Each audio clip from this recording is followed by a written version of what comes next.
888-5104. It's Living for the People on 91.3 FM WBNY.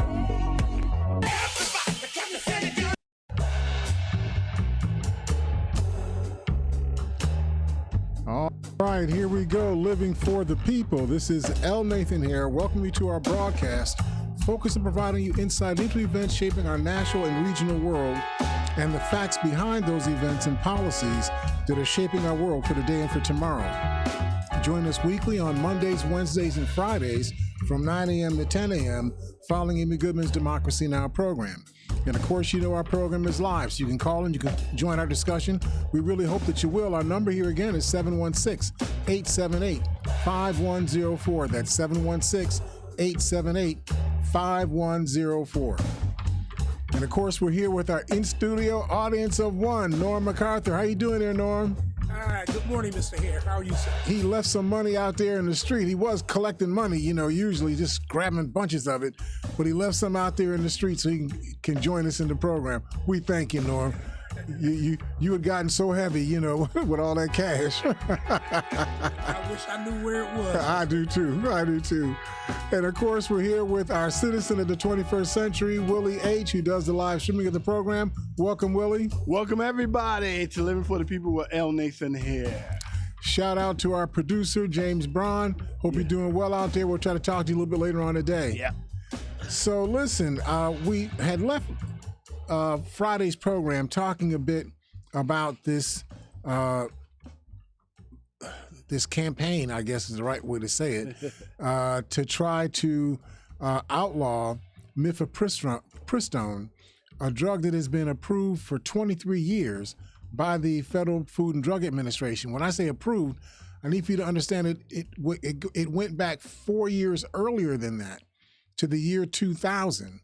That's when they began testing this drug, figuring out, does it work? Are there any side effects? What percentages, of this or that occurred?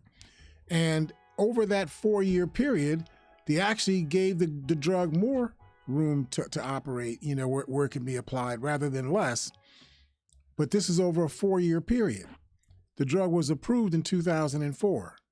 So you got a drug that's been available. It was actually approved in a generic form a couple of years ago. You could actually get this. You could order it, and it could be sent to you. You wouldn't even have to go physically to a doctor to get this drug. But there's been a campaign ever since the Dobbs versus the Women's Health Clinic case that overturned Roe versus Wade. There's been a campaign since then to wipe out any route that a woman has to be able to get an abortion to change the path of her health. Wow.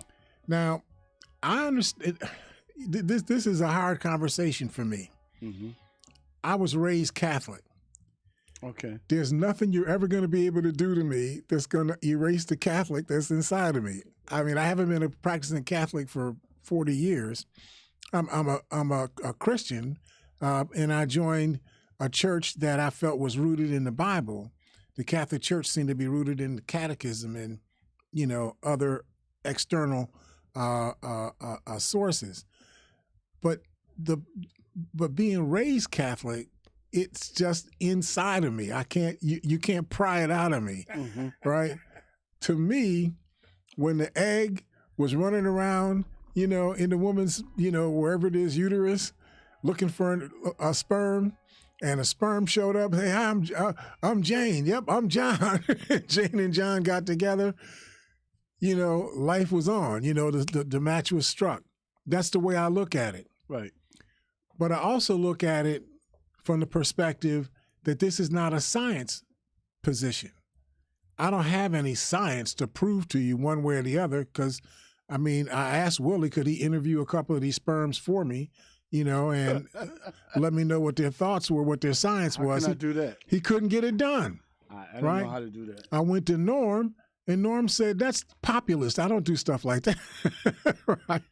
So, there's no science for it. There's just a belief system. So It's my religiously held belief that life begins at the point that the zygote or is formed, when the egg and the sperm, find each other, tie a little knot, have a little emotional ring, go on, and life gets struck. It gets going. That's the way I look at it. But it's my religious point of view. It's not my science point of view. Science is when I throw a coin up, if I don't get in the way, that coin's going to fall down, That's right? correct. That's science. I can count on that. Everybody can do the same Gravity, thing and get to the same result. You can't do that with the issue of when does life begin, right? That's a belief system. I can't impose my religious belief on you. The first thing the country was founded. Well, I hate to say it like that, like I'm about to say it. When we say the country was founded, it's almost as if you came to some land that there was no people in, nobody had visited, for 5,000 years, and it was just a couple of bisons and buffaloes walking around. And you came in and stuck your flag in the ground like you were on the moon, you know what I mean? Right. And you took possession. And we here first. That's not what happened here. You all know that, right? There were 25 million people on the North American continent when Christopher Colon and his bandits, showed up and whatnot. Bandits. Well, he called them bandits. Excuse me. See, we got to do something about Willie. He starts listening to me. He picked up on that. No, because when we learn it in school, it's like Christopher Columbus the discoverer, and it's like great, wonderful. When I hear from you, they're bandits. When you learned it in school, they didn't call them pirates. No, they didn't. They didn't all have their jugs of rum. No, that they were drinking and whatnot. No. Well, whatever you call them, and however you feel about this aspect of the history, the point is that when these people showed up here on the American shores, I lost the point. Train of thought. I'm sorry. Go ahead. What were you gonna say? Yeah, you lost your train of thought. You was talking about Christopher Columbus. Let me add while you're there. Yep. Mr. Columbus was not the greatest guy in the world. He wasn't a hero. He was a murderer. But he found his way from Spain to Hispaniola. Yeah, but he still didn't even find it first. And he still gets the credit for that. But he took credit for it. Yes, he did. So, if he steals something and then he gets credit for owning it, he doesn't get credit for being a really good thief, a good bandito, right? Well, you did call him what'd you call him, a bandit? A bandit, a pirate. He gets credit. So get a man credit. You're the one who said he was a hero. He didn't say he was a hero. No, that's the way it was taught in school, like he was a hero. But he taught it on the boat. He said, I am a bandit. I'm coming to steal North America from the people that live there right now. That's part of what this show is all about. We speak of the media, or we can just talk about speaking of the teachers going way back in the day. We didn't get taught the necessary things we were supposed to get taught. I don't want to get too far off my point. My core point is that the drug mifepristone was developed to help people to be able to abort a child. Yes, sir. On their own dime, on their own will. Yeah. Okay. Now, you can object to that. I understand why people object. I personally, if it were up to me to advise you, I would say to you, if there's no health consequence to you taking your baby to term, take the baby to term, and we'll deal with the consequences afterward. We got adoption, we got foster care. Right. We have Medicaid. We have lots of ways to support you, and allow this child, to grow up to become the potential, addition to the human race that we would hope that this child would be. Yeah. That would be the advice that I would give you. Right. But again, that's not science. That's Nate Hare's advice, right? Mm-hmm. If you turned around and said, "Well, Nate, I appreciate you taking that time to use all of the air, to tell me that, but I'm not interested in keeping this baby, and I'm just not going to do it," right? What can I say about that? That's your choice. That's your choice, right? Yeah, your choice. And as ugly as that may make me feel, it doesn't change the fact that it's your choice. Mr. Hare, I am not a proponent of this in any way, but I am very similar to you. I do believe in choice. You know what I mean? We have to be able to govern our own bodies. and to make the call if we see fit to do that. So that's where I want to take it even more basic than that, Norm. Even below the issue of choice, before we even get to choice, when the country was founded, which is where I was about to go. Okay. The country was founded or taken away from the Native Americans and then invented, or created. That was done because people wanted to get away from Europe, where you had the Catholic Church, had the run, of all of, Europe and North Africa and so on. Christianity was everywhere, and this was the deal. No problem with that, but that was the deal. But then a fella comes along named Martin Luther. Martin Luther did something that I guess he wasn't supposed to do. He was copying, he was a transcriber. He transcribed text so you could have more and more Bibles. But then he started actually reading the text that he was transcribing. Mm-hmm. See, that reading stuff, that gets you in trouble. That's how we had a civil war, from that reading and stuff, right? Mm-hmm. And so Martin Luther read something that said that the just shall live by faith. I know y'all heard that in your your gospel classes. Yep. And so when he read that, he went to the abbot of his monastery and say, Playboy, excuse me. I hear all that stuff y'all talking. Y'all got all these rules, sacraments, got all these things y'all talking about. That's not what this book says. Right. The book don't even say you're in it.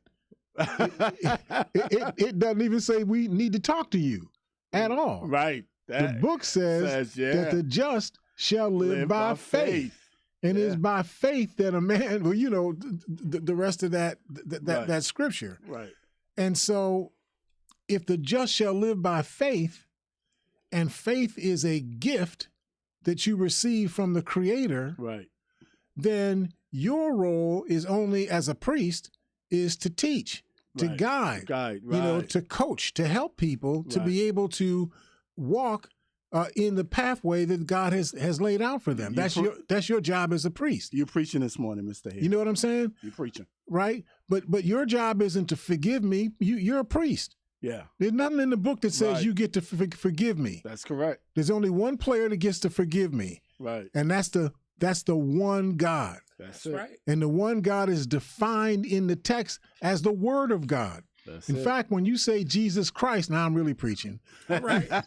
When you say Jesus Christ, go ahead, sir. When you say Jesus Christ, you are actually saying the Word of God. Yeah. Right. Don't take my word for it. Go to the book of John. You all believe in the Gospels. Go to the book of John. In the beginning, God created, or there was the Word. And the Word was with God. And the Word was with God. And the Word was God. And the Word was God. Norm, get the collection plate. Man, I got it right there, sir. And it says, by the Word was everything made. Right. That and was not anything made. Without Him. Without the Word. That's correct. So the physical incarnation of the Word is the Christ. Is God. Right. But the Christ spiritually, physiologically is actually the Word of God. All of the words of God are encapsulated inside the Christ. Go ahead, sir. Okay? Go ahead. See? so I'm trying to help us, with something here. When Playboy, Martin Luther, learned how to, not learn how to read, but started reading what he was transcribing, and he came up with this theological insight. He went to his abbot, and his abbot said, I don't need you to do that. I hired you to transcribe from this book to this book. Just do the transcription, and the rest of that stuff you have to do. You do that with somebody else. That's not on our plate. And he broke camp. He said, I'm not feeling that. You all are asking me to do things that are not in the text. And the things that the text says I'm supposed to do, you're not asking me to do those things. That's right. He said, you guys are perpetrating the fraud. I got to get out of here. Right? So I'm just trying to help you all, right? That's the history on this thing. Right. So he breaks camp. Now there's as always, those that are in power are conservatives. Conservative means conserving me having all the power and you being that's it. You being my my preaching punk. all around. I'm just talking now, right? This Sunday was just yesterday.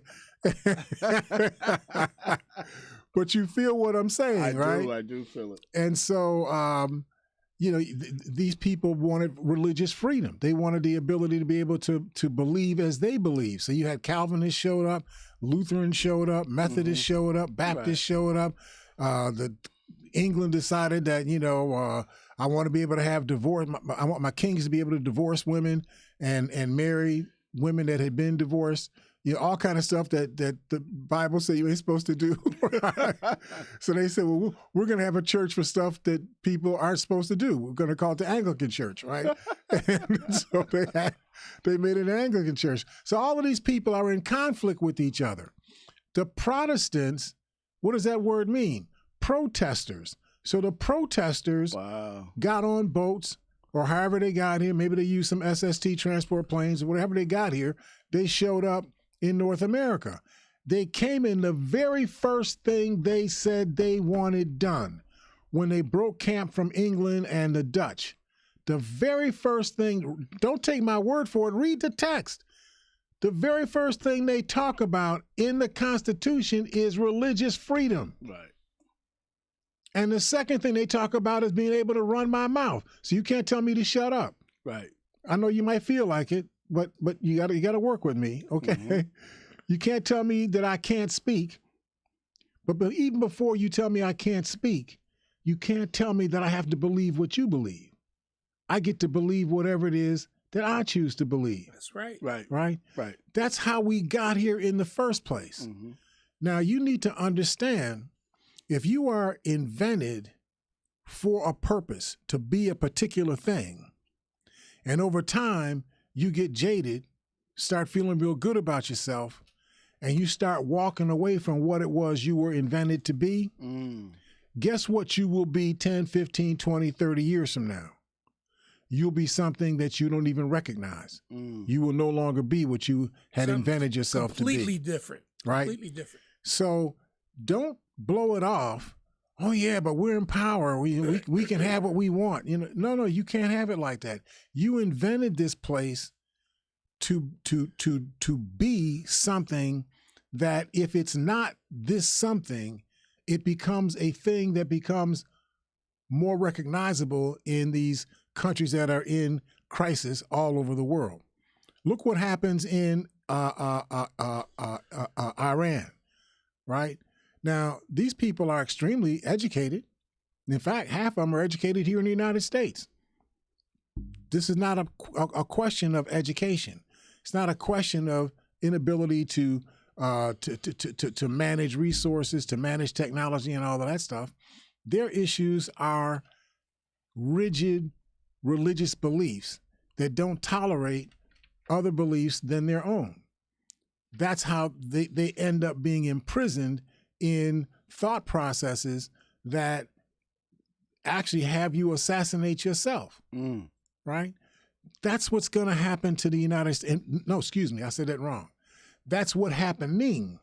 That is what is happening to the United States right now. You have these religious zealots. You have these ethno-nationalists. You have these supremacists and so on. And they're not operating based on what the Constitution says and has the potential to birth amongst the body politic of the people of the United States. That's not where they're going. They're going backwards. They want to go back to before the beginning of the United States and say, we made a mistake. We didn't mean to allow the Native Americans to even live. We used as many of those African people as we could use. We don't need them anymore. Send them back. And so on, right? This is the reality that we find ourselves in right now. So let me get to because Norm, you're the one that got me on this. We were talking about this on Friday. Yeah. Right? And so I went to an article written by Mark Joseph, and I have used up 20 minutes of this 30-minute period. I went to this article written by Mark Joseph Stern in Slate magazine. The Fifth Circuit, the Fifth Circuit Court of Appeals is furious that the Supreme Court has put it in a timeout. And so I can skip some of the article, let me just give you the update on this, or the summary on this. After the Roe versus Wade thing was knocked down, you had an organization. Well, you had these. I guess you call them partisans. These anti-abortion activists. They saw an opportunity for them to take the decision, the Dobbs decision, and take it even further. I want to just ask this. Sure. And I'm wondering, did this have any significance? Mm-hmm. The Roe versus Wade decision was in 1973. Am I correct?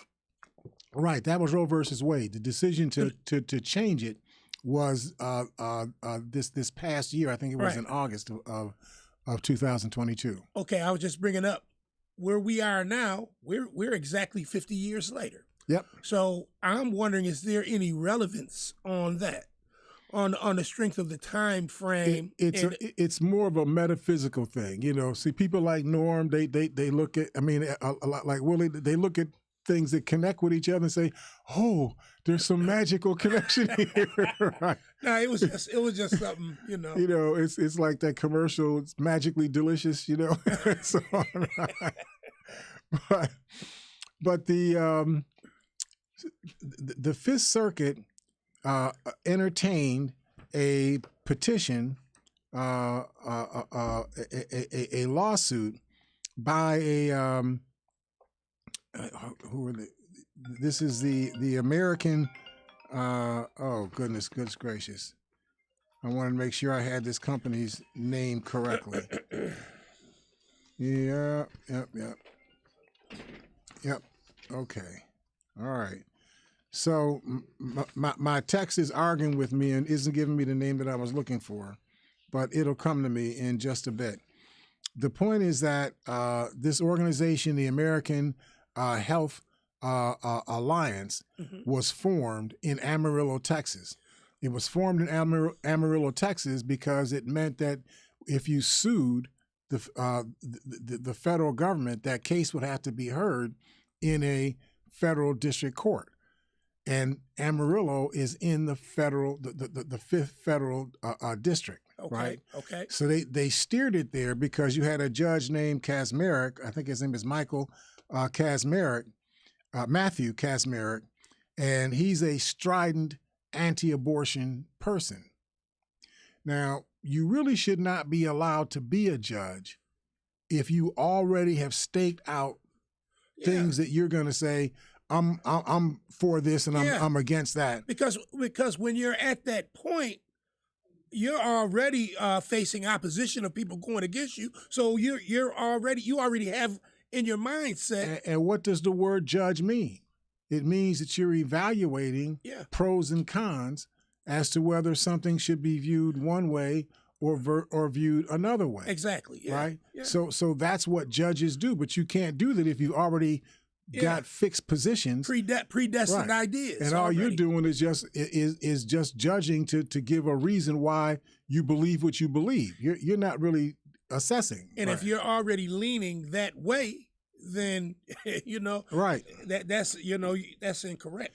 So you had a 3-judge panel that is a court review panel before something actually gets to the Fifth Court of Appeal. Okay. And this 3-judge panel, they decided they're going to try to pull the abortion pill, the mifepristone pill. They're going to pull this off the market. Now, how they're going to do it is they're going to go back 23 years and say that all that testing that you did for 4 years before that, we set all of that stuff aside. We disagree with your testing. So somebody says, well, what are you disagreeing with about the testing? Well, your test came up that this drug was 98, 99% effective. Yeah. Well, that means it was a bad test. A good test would have said this was an ineffective drug, I mean, literally, that's the kind of stuff that's coming out of the mouth of these judges. This is Jennifer Walker, Elrod, Judge James Ho, and Judge Corey Wilson. They're actually advocating for a pro-life, or anti-choice, not even pro-life, an anti-choice position. They're advocating for that from the bench. That should be illegal. You should get thrown off of the bench for doing that. I have a quick question. Mm-hmm. Once you become a judge, are you a judge for life? Depends on what judgeship you're in. Some federal judges are appointed for life. Some are appointed for 10-year terms. Okay. So it just depends on how that particular court is created. Okay. So essentially, when Kaczmarek ruled that mifepristone had to be taken off the shelves, the Justice Department, the Department of Justice, on behalf of Joe Biden, sued the federal government, sued to counter his decision. Right. And so when they did that, Kaczmarek, what they did is they asked for a stay of Kaczmarek's decision, like an injunction. So Kaczmarek issued an injunction, which means that prevents you from being able to use mifepristone at all, unless it met some extraordinary life-saving, circumstance. I'm not even sure that was included in Judge Kaczmarek's decision. But the injunction prevented you from being able to continue to use this drug. What the Biden administration's Justice Department did is they applied for an injunction, a stay of that injunction, and they got it. Kaczmarek gave him a stay. But guess how long the stay was? 7 days. They had 7 days to come up with, their brief about why Kaczmarek's decision should not be upheld, and but the Justice Department did it. They were prepared, and they got it done. So the case was taken to the Supreme Court, to a panel of the Supreme Court. The Supreme Court, because the decision that Judge Kaczmarek made was so poorly framed, it had such illogical nonsense in it, the Supreme Court just said, well, we're setting his decision aside.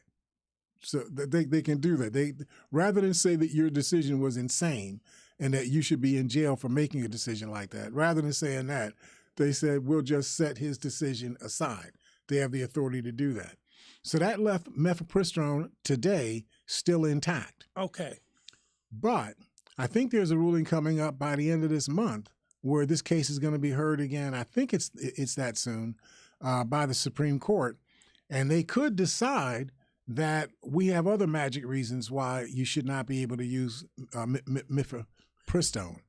So we'll see how that stuff, works out. But that's the issue that's in front of us right now. So it's been going for 23 years. And so for 23 years, this drug has been more than 98% effective. Right. It's the fatalities as a result of using this drug are less than 0.5%. Right. There should be no reason that this drug should be taken off the market. This drug is safer than Tylenol. Yeah. Now, nobody's got a beef with Tylenol.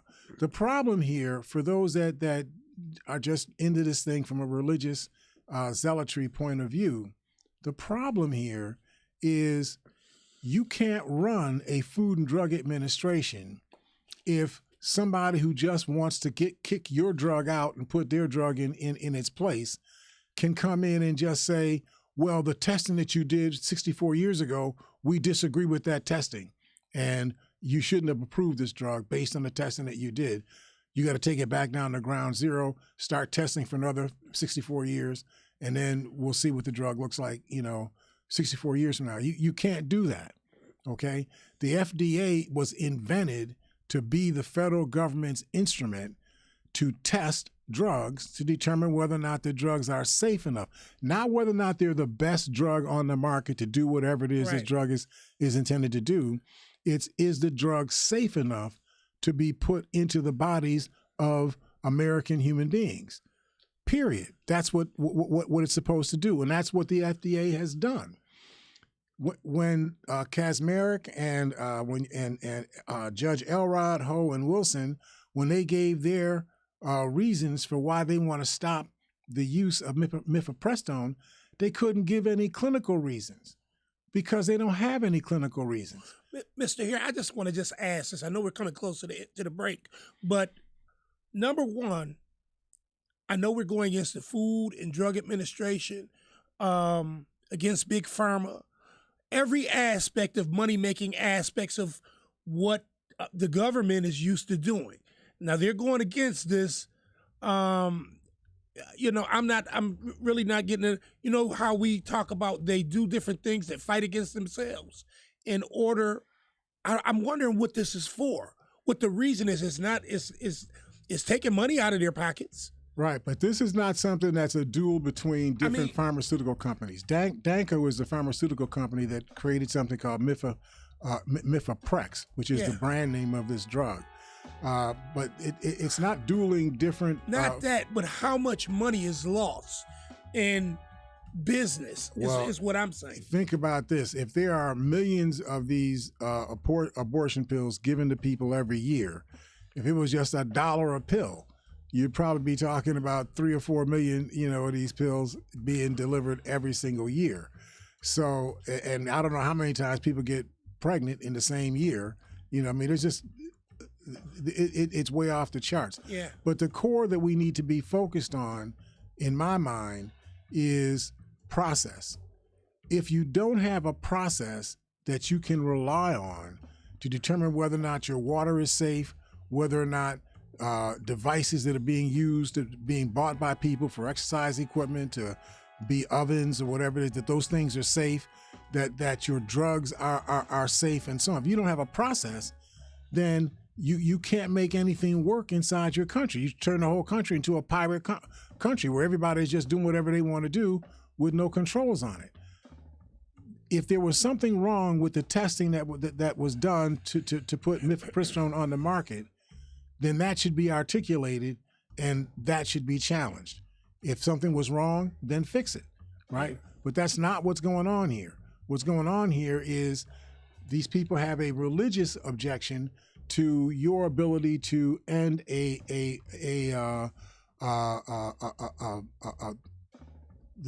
pregnancy. Your ability to end a pregnancy. It's a religious issue that they have. Mr. And the Constitution does not allow you to do that. Right, but I can't see it as being a religious issue. I mean, when it really boils down to it, most of these people in the government that are trying to stop this, I don't believe that they're very, religious people. Okay, see, Willie, see how he went all the way over there. Now, I just don't see it as a religious. He's impugning the integrity of the people that have shown they have no integrity. Yeah, they already said they have no integrity. Exactly. Okay. So if there's no integrity in this aspect, they've already shown that there's no integrity on so many other aspects. So we're going to let our citizens slide us out of this segment we can get into the next segment. Willie, we got two minutes. Let's take care of our sponsors. I'll see you on the other side of the break here at Living for the People at 91.3 FM WBNY.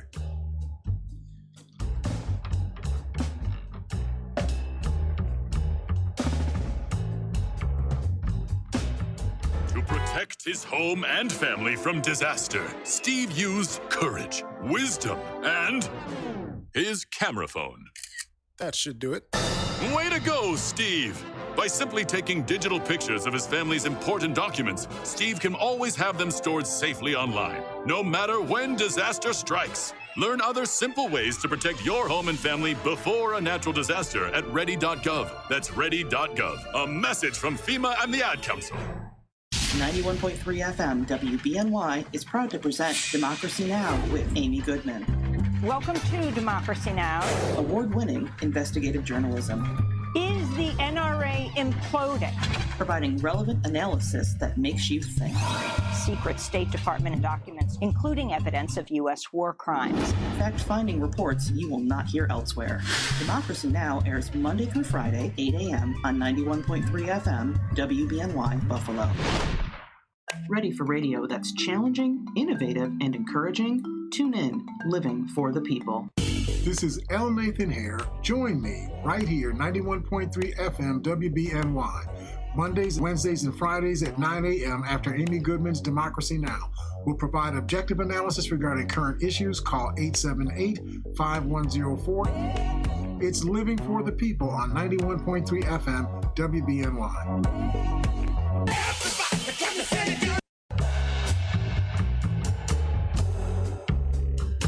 All right, welcome back to Living for the People. This is L. Nathan Hare, your host. We're here with Norm MacArthur, who is our citizen, our in-studio citizen or audience of one. Norm MacArthur. Welcome back, Norm. Thank you, sir. And our citizen of the 21st century, who actually knows how to use all of this equipment that we have in this room, is Willie H. Thank you, Willie. Thank you, guys. Living for the people with L. Nathan here. Calling y'all, 716-878-5104. That's 716-878-5104. We'd love to hear your thoughts on what we're talking about. I know we kind of went around a bunch of angles here, but and our citizen is still got more he wanted to say. One thing, and I'm coming back, and this bodes directly to you, Mr. Ed. Okay. He's after you. we don't know what the real reason is why this is stopping, but why they're trying to the impress only trying to stop it. But I'm going to say this: your words. Self-interest never changes. That's right. Okay, that's right. I'm figuring that that's where it's coming from. Well, I see it exactly what you're saying. I just see it in a more macro sense. Okay. In a macro sense, the anti-abortion people, in my mind, are directly aligned with the same people that are what I call ethno-nationalists. The ones that feel like, we're the real Americans. It's our country. Yeah. The rest of you all are people that we are letting you into our country. Right. See, the language that you use wires how your mind thinks. Yeah. If you, who are a 19th generation African American, right? You got family that was here when Christopher Colon got here. You got some. They had sugar cane in their pocket when they came over here and whatnot, right? I mean, you go back a long way. Yes, sir. Right.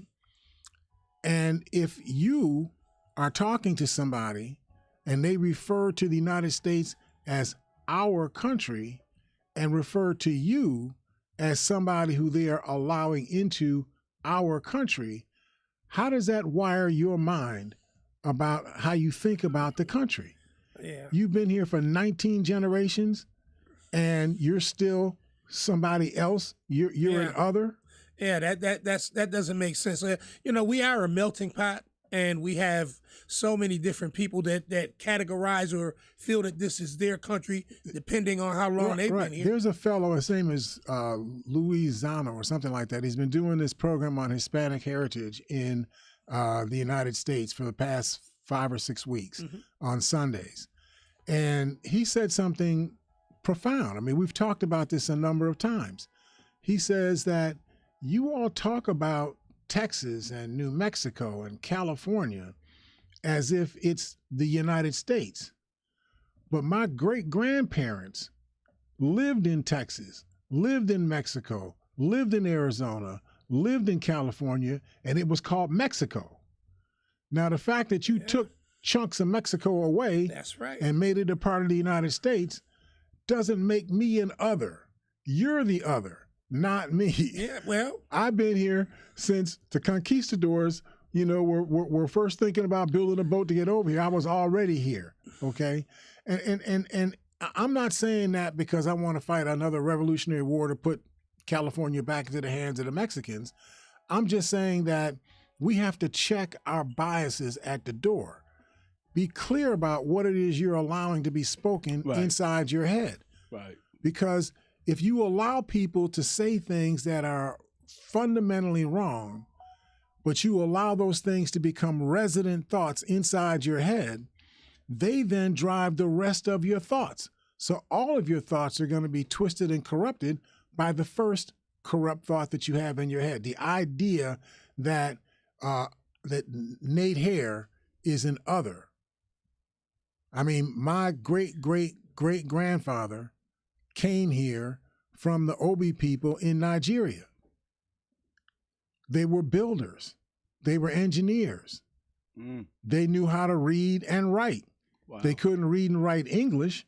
They read and wrote in Arabic, but that didn't make them dumb because they spoke a different language, right? And they were builders. They literally were builders. And so when they were captured and brought over here, they used their building skills to help build some of these plantation places with these colonnades and whatnot, in front of them. That was built by the design and the industry of these African enslaved people. And got no credit for any of that. At all, right? So my only point in saying that is I can't change history. What happened has already happened. But we can change future by changing how we allow ourselves to be wired in our own minds. We have to change our fundamental bases. Mm-hmm. Now, this is where it gets right down to the raw, because you have one direction in this country that says that we should become we're already a majoritarian democracy in which there are certain rights that can't be taken away from you. Because a majoritarian democracy is a tyranny unless you have certain rights that cannot be taken away from you. So we're that. But in addition to that, we're a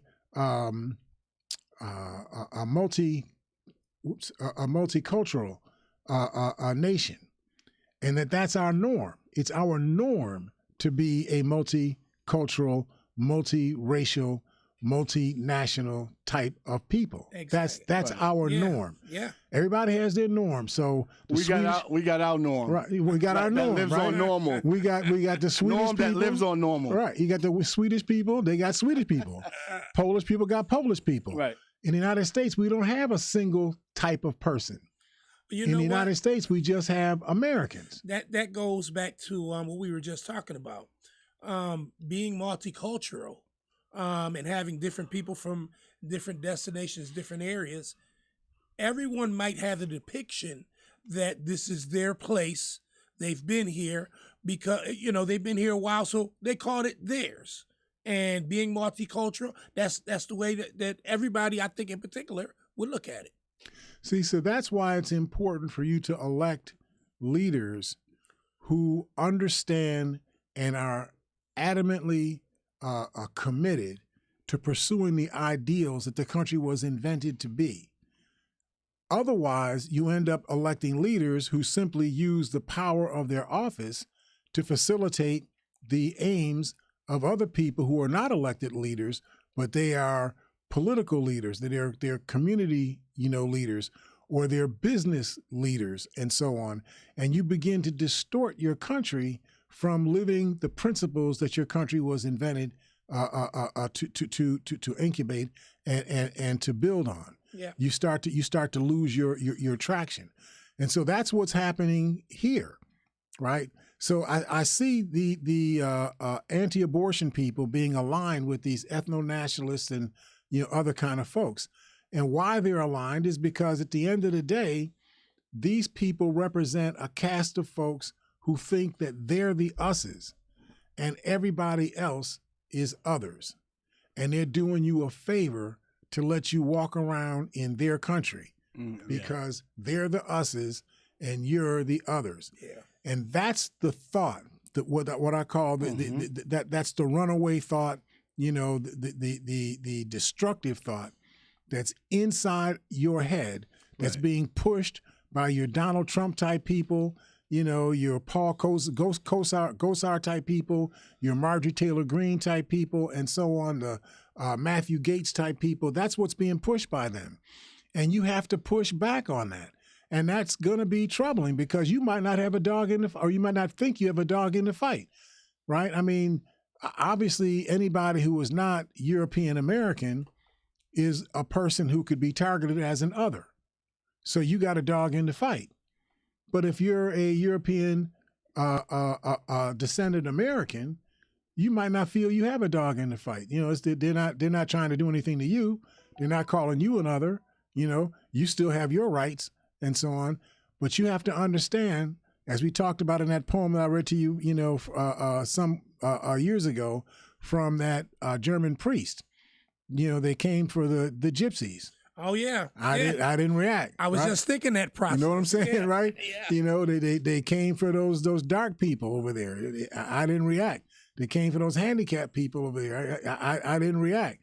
They came for a bunch of people. I didn't say anything because I still got to go to work every day. I still got TV. My cable still worked. Until one day, they knocked on my door with their stormtrooper boots on, and they said, "Nate, let's go." I said, "What do you mean, let's go? I'm not going anywhere. I'm coming for you, Nate." And so when they knocked on my door and they came for me, I called for help. handicapped people, gypsies, Lutherans. I called for help, but the people I called on had already been taken by these folks. Right. And there was no one left to help me. You really have to understand that reality. That's not just a fairy tale. That's fundamental truth. Yeah, it's actually about opening your mouth and doing something. If you take that what you're speaking on now and compare it to the war that's going on, you know what I mean? USSR going over there just trying to take whatever they want. If the United States did not defend Ukraine, by the time we get to August of this year, the Russians will be in the middle of Poland. Yeah. By the time we got another year away from there, they'd be in the middle of Bulgaria, and then they'd be in Romania. Yeah. And then they'd be back in Czechoslovakia, and so on. I mean, they'll be looking at taking over self-interest things that we are. So we have to understand there's a macro thing going on in this society. And the macro thing is you have these sets of people who see themselves as the us's. And then they're telling the people, if you're one of us, then here are the things you're supposed to believe. Only we get to vote. Those other people over there, only 3 of them get to vote. The rest of them, their votes can't count. And that sort of stuff, right? You can't teach about, these other people in your schools. So there's no Hispanic people. There's no Oriental or Asian people. There's only these European American descended people. And anybody else that gets mentioned in the book, they're either bad people or they're an accident or there's something that just you couldn't tell the story unless you mentioned them along the way. That's what really is going on right now. That's what Ron DeSantis is actually saying to you. He says that Florida is a state where people with their rights, those rights go to die in his state. So I had meant to say to you before that the organization that was suing in the 5th District Circuit Court was the Alliance for Hippocratic Medicine, and they were the ones that were actually incorporated in Amarillo, Texas, so they could make their lawsuit occur under a court that was ruled by Judge Matthew Kaczmarek. That's how all of that came about. But let me just quickly, because I know we only got about 10 or 12 minutes, and 10 minutes. See how Willie gets now. He took my 12 minutes and turned it into 10 minutes. I thought I did a good job of turning that into 12 minutes.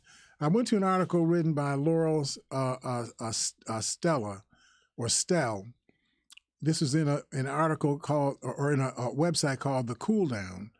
And it says, the title is New Study Reveals Surprising Reason for Increased Attendance in Schools.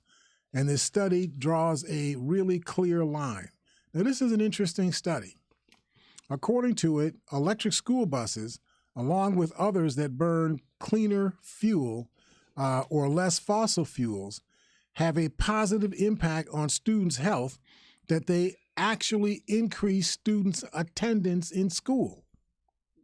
According to this study, older fuel-burning vehicles like diesel buses used by most schools, they produce fumes as they run, as you all know. These toxic compounds are up to 10 times more concentrated inside the school bus than they are outside the school bus. And of course, they're concentrated outside the school bus if you're standing close to the school bus. So he says diesel exhaust has been linked to a range of serious health effects, including asthma, heart attacks, strokes, cancer, and premature death. But aside from these long-term risks, the study also reveals the impact, the immediate impact of old diesel buses on students. And so Dr. Lisa Patel, who's a member of the American Academy of Pediatrics Council on Environmental Health and Climate Change, she stated that the study drew a really clear line between exposure to that pollution and the impact on children. She says in her report that from 2012 to 2017, the Environmental Protection Agency gave $7 million to school districts to upgrade from diesel buses to buses that produce fewer or no toxic fumes at all, like the hybrid or electric school buses. The new study examined attendance in those districts afterward and found that attendance increased significantly. For every 10,000 students in the district, there were about 6 more students at school on average each day and every day, leading to a total of 350,000 additional student days across the participating districts. If this was done nationwide for every school district across the country, that would produce 1.3 million new student days every day for every week of every school year. Wow. Now, we've already talked about the fact, we haven't talked about it in the last year or so, but we've talked about the fact that attendance equates to increased academic performance. Yes, sir. Those kids that are missing 20% of school weekly on average, those kids are 30% less likely to graduate on time. They're 30% more likely to read at or below a 6th grade level when they're in high school. I was reading at a 6th grade level when I was 4. You talking about you can't read at a 6th grade level. What's the matter with you? Yeah. Right? Yeah. But what's the matter with you is you're not able to be taught. It's not that you're not being taught. You're not able to be taught because the environment that is birthing you, that's breathing you, that you're being raised up in is doing things to you that damage your ability to raise the energy and the effort and the clarity of thought to be able to process learning. We're killing our own kids. Yeah.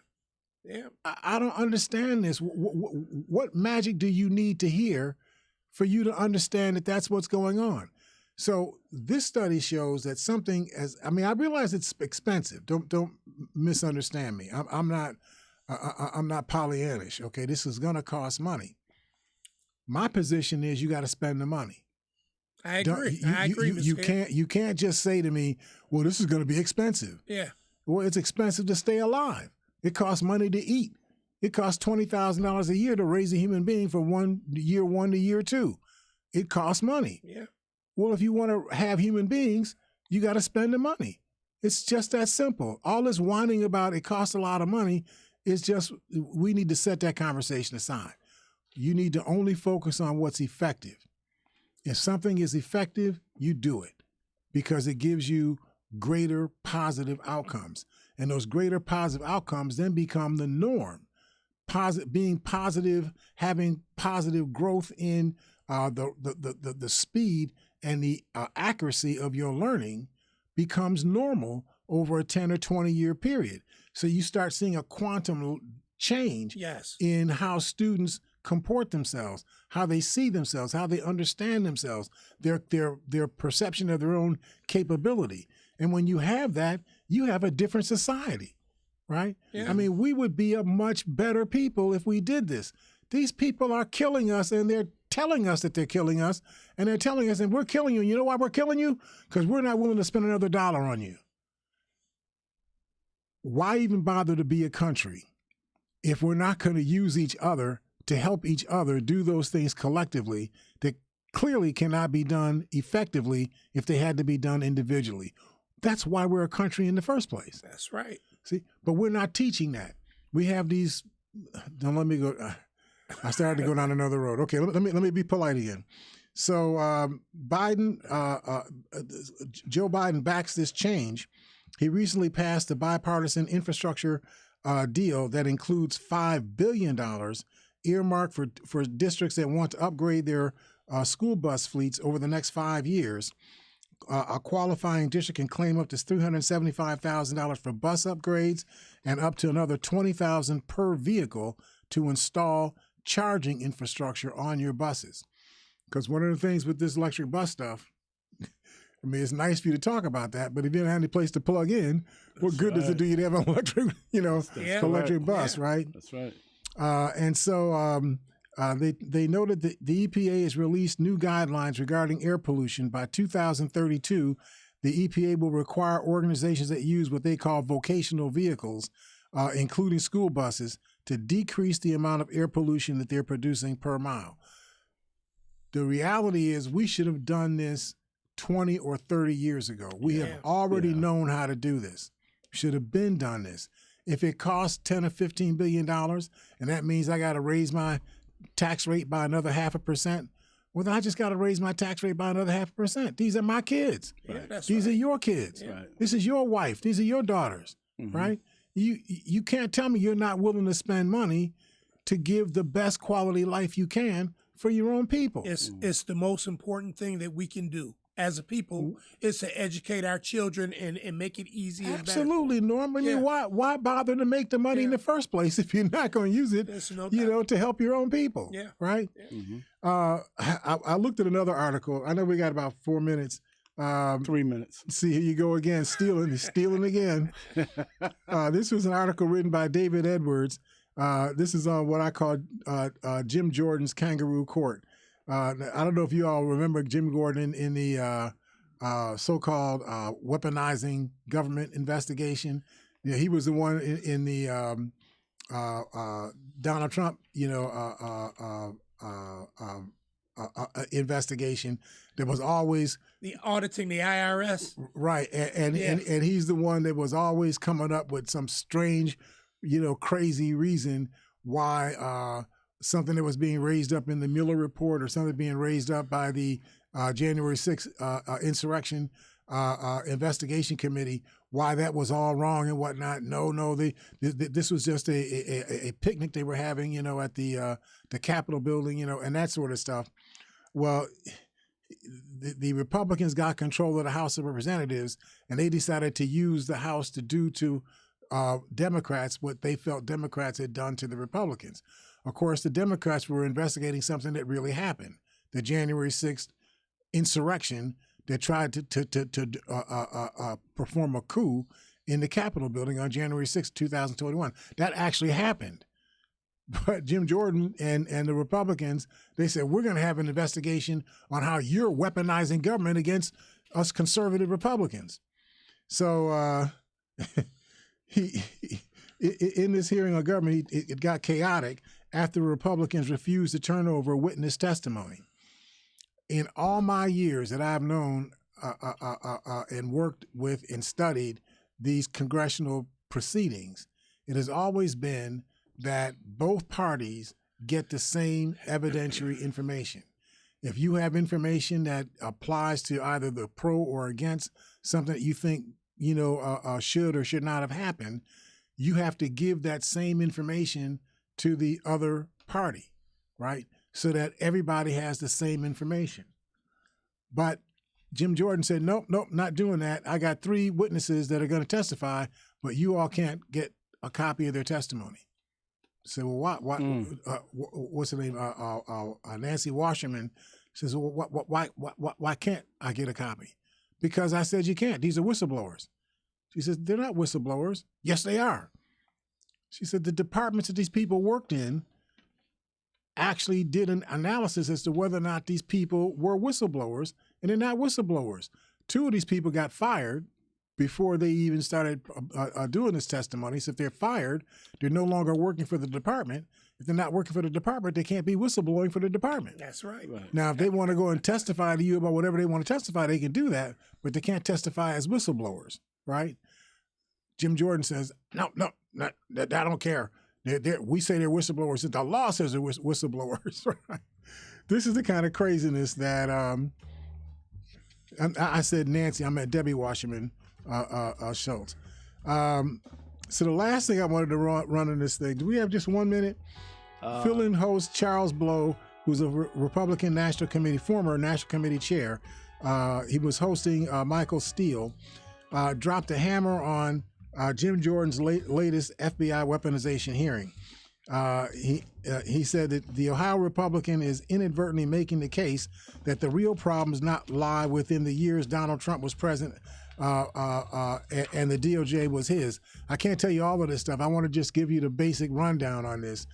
All of the weaponization of government stuff that they're testifying to, that they're claiming occurred, all happened during Donald Trump's administration. None of what they're claiming was evidence of weaponization of the government against the Republicans. None of that took place under the Biden administration. It all took place under the Trump administration. I can't give you all of the detail on it, but I just wanted to give you the punchline. So listen, folks, this is going to be a really weird period, right? I mean, we have the abortion stuff that's going on. We got this debt ceiling stuff that's going on. Wow. And I just want you to keep in mind, all of the media, every single one of the media, talk about this debt ceiling as if these are two equivalent things. Well, the Democrats say they didn't want to negotiate, on a debt ceiling. The Republicans say you have to negotiate. And the Republicans are winning because they got Biden in the same room with McCarthy, so that means that McCarthy's winning. That's how the media is setting this thing up. But the reality is there should never have been a conversation about the budget in relation to the debt ceiling. The debt ceiling is you're going to pay for what you already bought or you're not. Right. That has nothing to do with what you're going to buy. Your budget is what you're going to buy. If you want to buy less, then buy less. That's what you negotiate over. That's what your budget appropriations are supposed to be for. We'll talk about this more on Wednesday. I just want to make sure we're framing where we're going. All righty, sir. All right.